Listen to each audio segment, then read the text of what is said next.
আসসালামু আলাইকুম। আমাদের মাঝে আর আবু সাইদ ভাই নাই, উনি চলে গেছেন ওপারে। ওনার জন্য সবাই দোয়া করবেন। আর আমি একটা কথা বলতে চাই, যারা ওনার জন্য ফেরোলা হিসেবে ফান্ড কালেক্ট করছেন, অনেকেই আছেন টাকা এখনও ওনাকে বুঝাই দেন নাই, এখনও আপনাদের পকেটে আছে টাকা। কারণ ওনার 30 লক্ষ টাকার দরকার ছিল, ওনার ওইটা গেছে 35 লক্ষ। এর জন্য আপনারা এখনও পর্যন্ত হিসাব দেন নাই।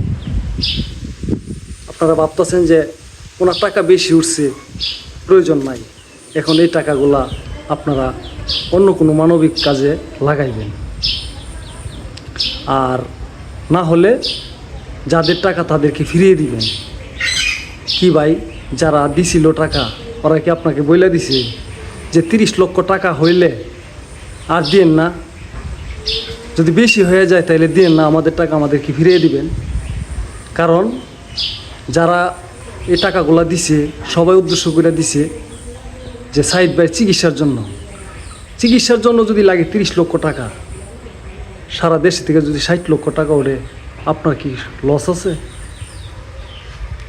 বেশি টাকা ওনার ফ্যামিলি খরচ করবে বা আরও কত কাজ আছে। এখন যে 1 কোটি টাকা লাগতো চিকিৎসার জন্য ফিরে আনা হয়েছে, যদি টাকা বেশি উঠতো তাহলে ভালো হতো না?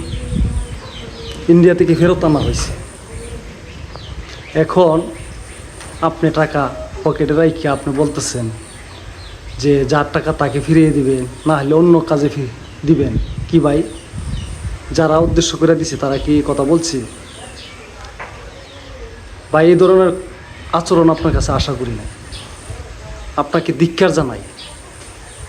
এই ধরনের বড় একজন কন্টেন্ট ক্রিয়েটর হইয়া আপনাকে গুরু বলা হয়, গুরু হয়ে আপনি কি কাজটা করলেন?